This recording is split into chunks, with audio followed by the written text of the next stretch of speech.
Hello, welcome back to class.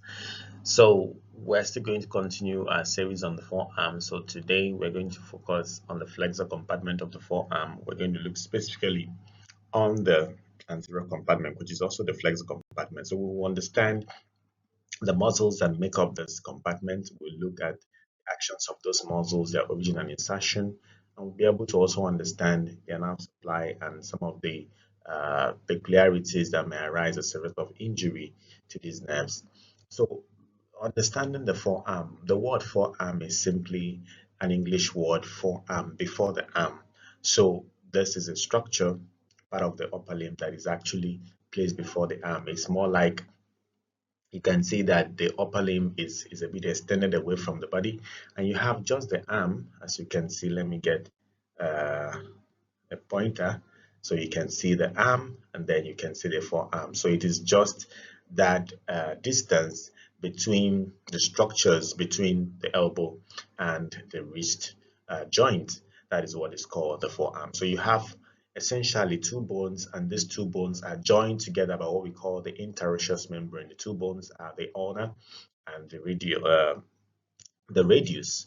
Okay, so the ulna and the radius are joined together. Ulna is the one that is actually located, medial to the body, and then the radius is located lateral to the body, and they are joined by a very strong interosseous membrane, a strong band called interosseous membrane. So this membrane joins them together and allows for two specific kind of movement that are possible in this region. And that movement is called pronation and supination. So this allows both of them to move together, and this membrane also helps to give some some of the muscles, muscles of this region origin. So some of the muscles originate from that region. Now, if you take a section of the forearm, you're going to appreciate the two compartments because the interosseous membrane joined together with the two bones actually divides. As you can see, this is the radius, this is the ulna. So you can see the anterior compartment is actually the larger part of that division. So you have the interosseous membrane together with the bone and septum of the muscles that are joined together. So they divide the whole of the forearm into two, you know, large compartments, with anterior being the larger.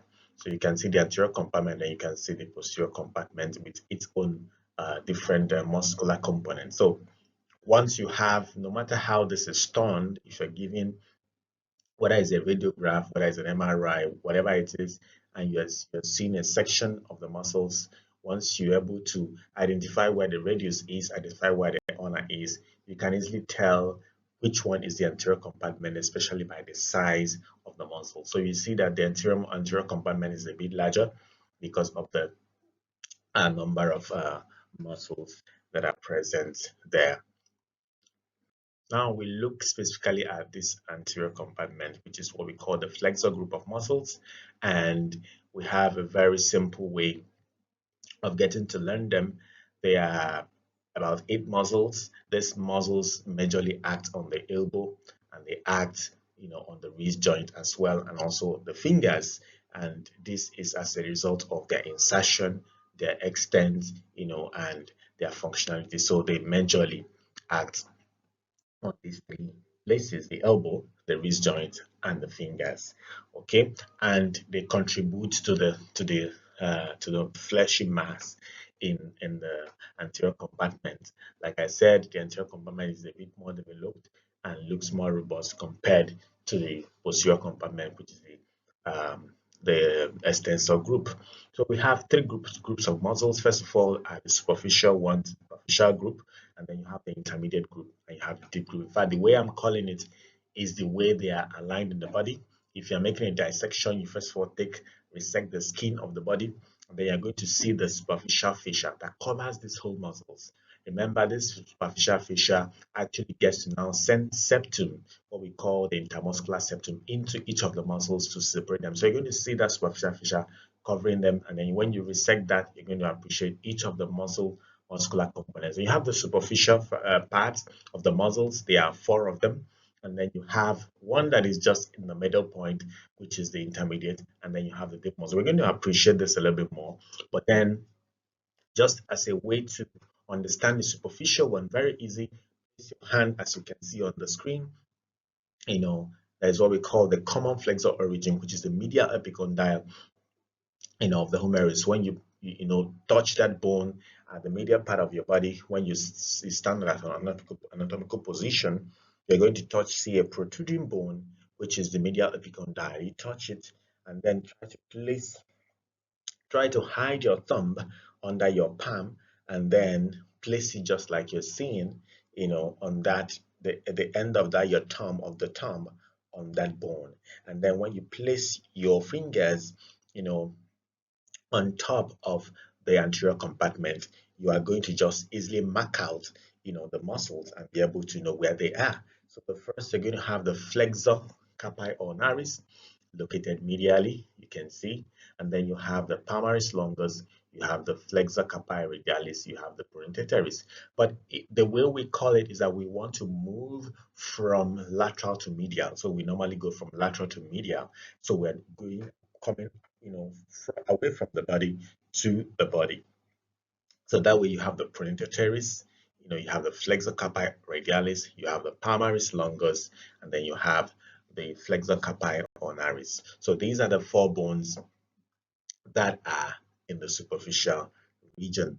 So we continue to look at them, superficial ones, and appreciate their functionality and what they do, and what supplies the nerve that supplies I mean the nerve, that gives its function.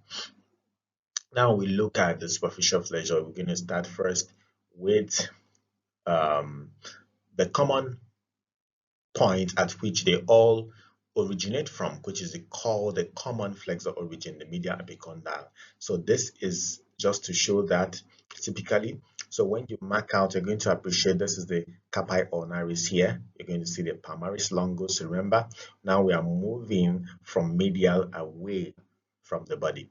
So you have the flexor carpi ulnaris, the second follows palmaris longus, you have the flexor carpi ulnaris, and then you're going to have the pronator teres. The pronator teres is a bit diagonal in its placement, so you can see how superficial they are, and you also appreciate this aponeurosis, what we call the bicipital aponeurosis, that tries to join from palmaris longus up until uh, flexor, up until the parental teres as well, covering the muscles to give it that particular oblique shape in its alignment.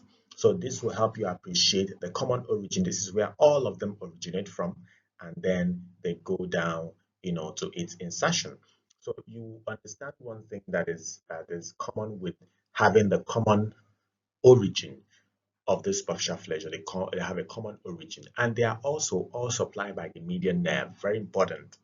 They are supplied by the median nerve, except the flexor carpi ulnaris, which is supplied directly by the ulnar nerve. So median nerve, remember that median nerve is one of the terminal branches of the brachial plexus, right? And the ulnar nerve is also one of the terminal branches of the brachial plexus. So it's important to know that the median nerve supplies the superficial flexors, who also have the same flexor origin. They have a common origin, which is the medial epicondyle. But then flexor carpi ulnaris is an exception to this nervous supply. And again, all of them cross the wrist joint. They cross the wrist joint, because of their insertion. They cross the wrist joint, except one of them, which is parental teres, is actually a little bit of short muscles. So we're going to appreciate that a little more, and then begin to look at all of them, their insertion. That will help us to understand what we mean when we say that it crosses the wrist joint because of its insertion. So pronator teres inserts into the middle of the lateral surface of the radius, okay, because it's very short. So it inserts into the radius itself, and it helps for pronation. Even the name tells you what it does, pronation, and also plays a role in flexion of the arm as well. Remember that flexion is one thing. We call it the flexor group, okay, the anterior compartment, the flexor group, okay, and we call the extensor compartment, we call it sorry, the posterior compartment, we call it the extensor group as well because of its functionality. But again, you also have, specialized the superficial ones playing a role in pronation, especially the pronator theories. Now we look at the flexor carpi radialis. It gets inserted into the base of the second metacarpal bone. It crosses the wrist joint to get inserted into the base of the second metacarpal bone, while palmaris longus actually gets inserted into the flexor retinaculum and palmar aponeurosis. The flexor retinaculum is the a thick band that thick band, that is a accumulation of all the bands of the muscles. Accumulation of those bands form a thicker band that is called the retinaculum. So you're going to see it more like a wraparound of all the tendons of the muscles. So it's a thick band that is a contributory band from all the tendons of the muscles. They now get to wrap it, around all the tendons of the muscles. So this retinaculum, you're going to have it at the flexor part. You're also going to have one at the extensor part that is also called the extensor retinaculum. So there is an insertion of the palmaris longus tendon into that particular band and the palmar aponeurosis. In fact, you will not the distinguishing factor, if you're making that section, you will appreciate that distinguishing factor between the palmar aponeurosis, flexor retinaculum, and some of the fibers that come from the tendons are just a bit of the thickness. As you move from the tendon and move into the retinaculum, the thickness changes, and as you move into the palmar aponeurosis, the thickness also changes. So this is just to show you, this is, you can see that because you have insertion of the palmaris longus tendon into the flexor retinaculum and palmar aponeurosis, you're going to have that. You can see how the tendon divides into four different parts and then get inserted into the flexor retinaculum. It helps to flex the hand and also tighten the palmar aponeurosis as well. So this is it. And then it's important to note that this is one of the variations that the body could have. People that have the absence of palmaris longus, and again, it is normal. It's not associated with any particular disease or sickness. It's actually one of the human body. Now we look at the flexor carpi ulnaris and also the flexor digitorum superficialis. This is also part of the flexor compartment. So the flexor carpi ulnaris, from the word flexor carpi ulnaris, it gives you a guide as to the function and also where it is placed. So once you hear ulnaris, you know that they are located towards the ulna, so medial to the body. So you can see its location from the common extensor origin. Remember, the medial epicondyle, and then you have it inserted into the pisiform bone, the hook of the hamate as well. So you have it, and also inserted as well to the fifth metacarpal bone. So you have these three insertion areas, and of course, with this helps in the action of flexion activities, and also for adduction, ADD, adduction, not ABD. Take note of that, helps in the adduction of the wrist joints. Now we look at the flexor digitorum superficialis, still coming from the common flexor origin, and then sometimes you also have it, coming also from the anterior. Let me get my pointer. From the anterior surface of the radius and also from the coronoid process of the ulna. So you can see that it has about three, origin points, and then inserts itself directly into the base of the middle phalanges. So you can see the base of the middle phalanges where the tendons actually are being inserted. That tells you what it's going to be doing, because if the tendons are inserted at the base of the middle phalanges of the medial forefingers, what happens is that it is going to be helpful for flexion of those middle and proximal for phalanges as well. So, and also to move the hand with respect to the wrist. So that tells you one of the functionalities.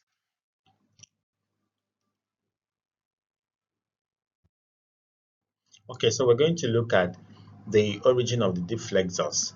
They have somewhat comparable but not quite similar, origin.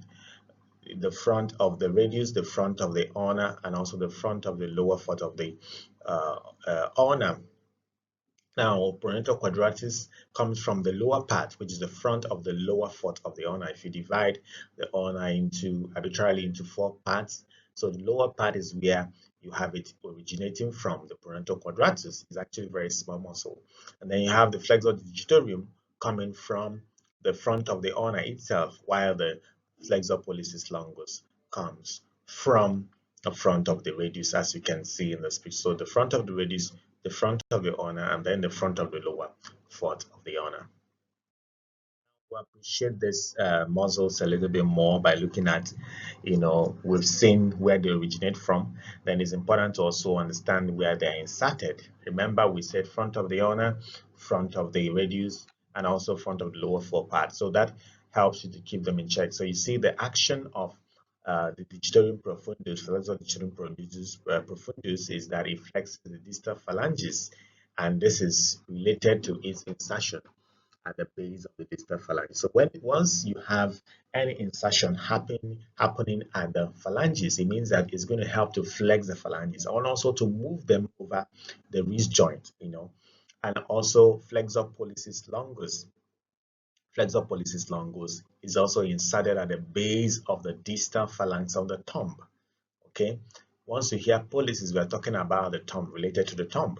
Okay, so it's actually inserted at the base of the distal phalanx of the tongue right here, and then it also flexes all joints of the thumb. So it flexes all the joints of the thumb. Very important.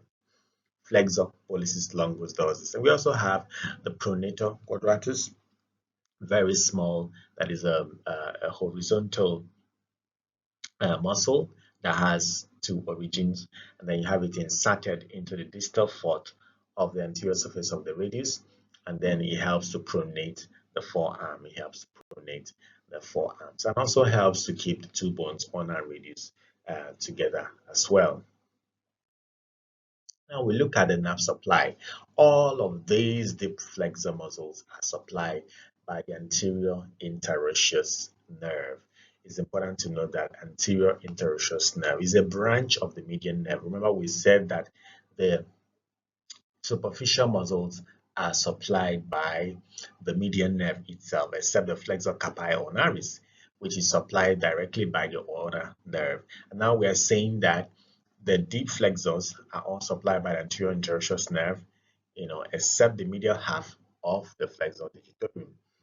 The medial half of the flexor digitorum profundus is also supplied by the ulnar nerve. So in the whole of the anterior compartment, we only have three blood supply. First is the median nerve generally, and then we have the anterior interosseous nerve, and then we have the ulnar nerve. So the ulnar nerve supplies the flexor carpi ulnaris. It also supplies the flexor digitorum profundus, while the median nerve supplies all of the superficial flexors, and then you have the anterior interosseous nerve supplying all of the deep flexors, with the exception of flexor digitorum profundus. Very important to know that. And then we look again at the role of supination and pronation. Of course, any problem with any of these nerves is going to cause the loss of the function of supination and pronation, and also movement of phalanges against the wrist, or movement of thumb. Remember, movement of thumb for flexor pollicis longus, and which plays that particular function. So we also appreciate one more time what supination looks like. Supination is being controlled basically by 2 muscles, the bicep brachii and the supinator muscle. Supinator muscle is a muscle that you are going to find when you look at the next video that is going to be on the posterior compartment. Is part of the posterior compartment, so it plays a role in supination. Okay, while pronator teres, pronator quadratus, are useful, for pronation. So in pronation, what happens is that you are going to have the movement of the superior and inferior radioulnar joints. This joints, get to move, and then you're going to see the bones, the two bones slide over each other. And this function is possible because of, remember, the interosseous membrane that joins both of them together. Okay, this joint is actually a type of pivot uniaxial synovial joint. We're talking about the radial ulnar joints. Okay, you're going to have them on both ends of the bones, and then the muscles that produce this supination is bicep brachii and supinator, while those that produce pronation is pronator teres and pronator quadratus. Again, brachioradialis is also another muscle that is in the extensor compartment, but it plays a little role. It's a weak flexor. It's a weak flexor. It also helps in extension, but it's a weak flexor. So a weak flexor, sorry, it helps a bit in supination, but it's a weak flexor. So it helps the mid arm to put the forearm in a mid-prone supine position. So it helps a little bit with supination, but it's also a weak flexor. So this is a hand that is fully supinated, and this is a hand that is a forearm, sorry, that is fully pronated. So you can see the contraction of these muscles to show, of the two muscles to show that they are playing that role, pronator teres and pronator. In fact, when you try to twist your hand, try to twist your thumb towards the middle, the medial point of your part of your body. That is how pronation happens. You're going to appreciate the fact that the muscles you try to touch your pronator teres, you're going to appreciate the fact that it is actually contracted. When you also do the same, when you're trying to reverse it back in supination, you also appreciate the fact that the bicep brachii muscle and the supinator muscle are also contracted as well. Okay, so thank you, and I hope to see you in the next class as I take the posterior compartment, which is also the extensor compartment. That will be the end of the class on forearm. So thank you, as I look forward to your questions, or hopefully when I interface the class again, we'll be able to answer some of the challenges, some of the difficulties. And I believe that by the time you go to your dissection classes, you're going to appreciate a little bit more on how these muscles are related to each other, how they overlap each other, their relationships, their insertion, you get more used to them, the common flexor origin. When we also look at the anterior, posterior part of the forearm, we also appreciate the posterior, the common extensor origin as well, just like we have the common flexor origin. We're going to have the common extensor origin, and that will help us to put everything in context. Have a wonderful day.